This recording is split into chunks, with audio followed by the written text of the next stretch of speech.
Hello po mga kababayan, si Dante Maravillas, Bicolano vlogger, broadcast journalist from Albay. Congratulations sa ating PNP, kay Director General Nicolas Torre, kasi yung Chinese positive mga kababayan na wanted for murder, carnapping, kidnap for ransom mga kababayan, nasa kote ng mga authorities.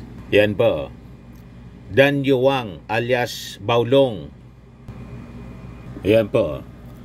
Sabi dito, just in, PNP Chief General Nicolas Torre III announces the arrest of Chinese fugitive Wang Danyu alias Baolong in Bungao, Tawi-Tawi on Saturday as he allegedly attempted to re-enter the country via the southern backdoor. Baolong is wanted for murder, kidnapping, and kidnap for ransom and is linked to a restaurant shooting in Makati in 2004. Yan o, yung pinatay dito. Interior Secretary John V. Crimolia earlier tagged him as the prime suspect in the abduction of 14-year-old student in Taguig last February. Yan siya mga kababayan, si Danyo Wang alias Baolong.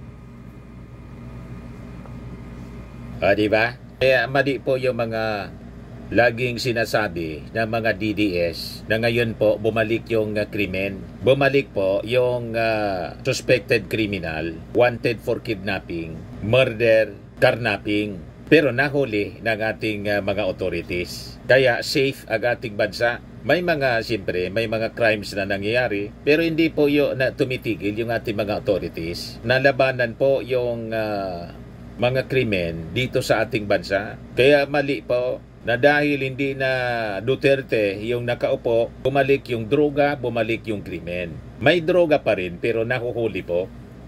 At sinusunog, documented yung pagsunog. Walang droga mga kababayan na nire-recycle ngayon. Tama ba? Yan siya. Kaya dapat nating bigyan ng commendation yung ating mga kapulisan. Kaya maganda yung reaction ng mga netizens po. Sabi ni Jefferson Domingo Rivera, ito ang tama, mga malalaking isda ang tinatarget. Di katulad dati, mga mahihirap lang na adik pinapatay. Salute sa'yo, Idol General Torre. Sulit na sulit talaga ang Confi funds ni PBBM. Daming huli, big fish. Good job PNP, NBI, Armed Forces, Coast Guard. Job well done, sir. Hindi matapatan ng pera, kaya may nahuhuli.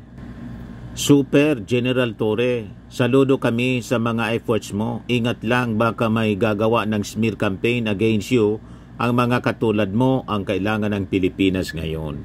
It's baffling how a global powerhouse like China cannot or perhaps won't take decisive action against its own criminals.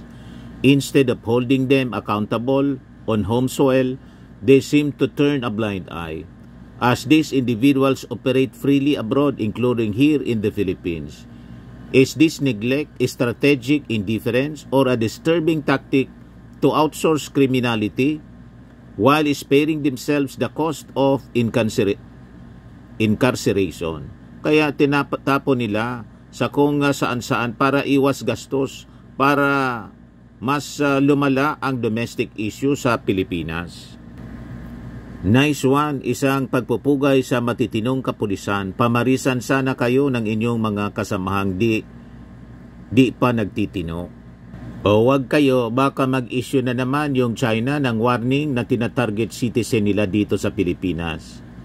Kodo sa PNP, big cats, finally yan ang nag-viral noon. Karapat-dapat ipagmalaki PNP Chief Nick Torre and team. We are proud to have PNP Chief like General Torre. Kudos kabayan, keep it up, God bless. Amen, mabuhay ang kapulisan na may katinoan. Good job sir, hindi nagkamali si PBBM sa pag-assign po sa inyo. Marami pang ganyan dapat mahuli. Mahuli din po mga protector ng mga illegal na gawain. Salute to you PNP Chief General Torre. Good job, pero mas excited ako sa araw na si Bato naman ang awardan mo ng arrest warrant galing sa ICC.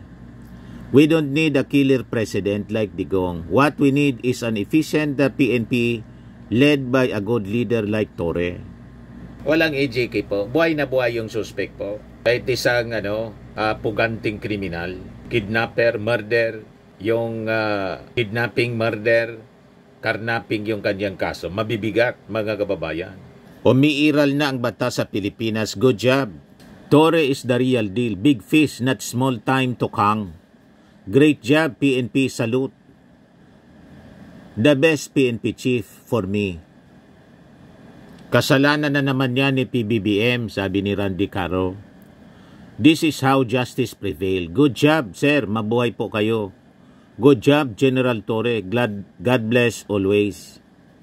Lahat natuwa, mga kababayan. No? Kita ninyo. Na-appreciate nila yung ginagawa ng ating magaling na general na minamaliit po ni Sara Duterte. O diba? Mga kababayan. So, kilalanin natin kung sino, mga kababayan, itong si Wang Danyo. Gaano ka-notorious ito, mga kababayan. The 28-year-old Chinese national is wanted for murder, kidnapping, and kidnapping for ransom.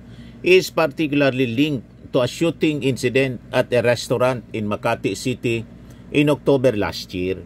He was also earlier identified as the prime suspect in the abduction of a 14-year-old student in Taguig in February. Additionally, Wang was also allegedly involved in the 2022 kidnap for ransom case of Chinese acupuncturist in Manila.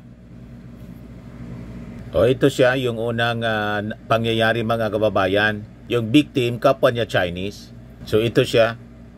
Yan, sabi diyan, patay ang isang Chinese matapos barilin ng kapwa niya Chinese sa loob ng isang restaurant sa Makati. Inala ng mga pulis, high profile ang suspect dahil maging ang may-ari ng restaurant ay pinagsasampalang nito. Yan siya po, mga kababayan. Naging playground po. Nasanay sila rito kasi buwelo sila noong nakarang administrasyon. Nasanay sila gumawa ng mga krimen dito mga kababayan. Ngayon, hindi sila sasantuhin ng ating administrasyon. O, diba? Sabi ni General Torre, talagang gagawin natin ang lahat para hindi na makalabas ang taong ito. Gusto nating ipagdiinan na hindi ligtas sa Pilipinas para sa mga kriminal na nagtatago rito o gumagawa ng krimen at tatakasan papunta sa ibang bansa. So itong si Wang is currently under custody na ng Philippine National Police sa Camp Crame sa Quezon City. Ito po si General Torre sa kanyang press con kanina. Well, after 9 months, nagdagdagan at nagsusugod na makaligtas sa mga otoridad at lumabas na masama yung yung audio. Noong midnight ng July 19 sa Tanggaw, Tawi-Tawi, dahil ayon sa ating intelligence, na-dismiss ang kaso to. Sa ngayon, despite sa mga pagkakalusot ni Paulong sa iba-ibang mga kasong kanyang hinaharap ng una, ngayon ay nasa atin na uli siya sa bisa ng isang live na warrant of arrest at talagang gagawin natin ang lahat para hindi na makalabas sa taong to. Na hindi ligtas ang Pilipinas para sa mga kriminal na nagtatago rito o gumagawa ng krimen at tatakas papunta sa ibang bansa. Hindi tayo magpapabaya at hindi natin kinukonsinti ang mga sindikatong ito na nambibiktima ng mga banyaga at nagsasagawa ng krimen dito man sa ibang bansa.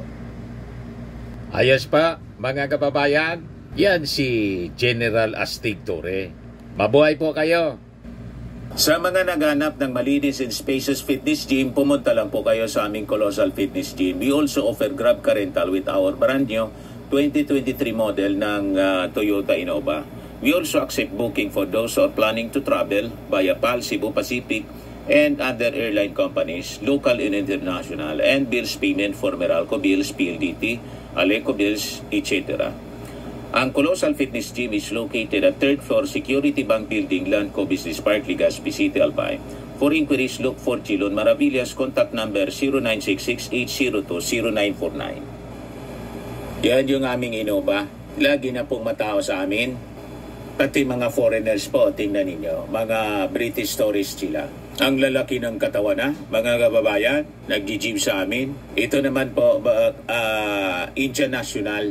Ito mga mga European sila. Ito naman yung bago naming product na binibenta online, Eye Glow Serum. Whitening po siya galing sa South Korea. Tingnan ninyo yung epekto sa aking anak na architect entrepreneur, Riz Maravillas. For inquiries, look for Riz Maravillas on FB. Ito naman po, Fairmax Firming and Lifting Cream. Painan po ito sa mga pains at paninigas na mga kaso-kasuan. Ito po, Automax Radiant Serum. Sa mukha naman yung application. Anti-aging po siya. You will look 10 years younger than your age. Ito naman yung bagong product naming binibenta online. I Am Amazing Pure Organic Barley Powdered Drink Mix from Australia. Endorsed by actress Maritoni Fernandez, isa pong cancer survivor. Pati ni Ismo Laude, ni Piolo Pascual, ni Aramina, ng Korean actor na si Song Joong-ki. Ito yung aming distributor sa Australia. Pwede din po kayo na mag-distributor dito, magnegosyo. Pa-orient lang kayo sa aking anak na architect entrepreneur, Riz Maravillas. Pati ni Marian Rivera. For your orders, mag-message lang po kayo sa akin. Pati ni Manny Pacquiao.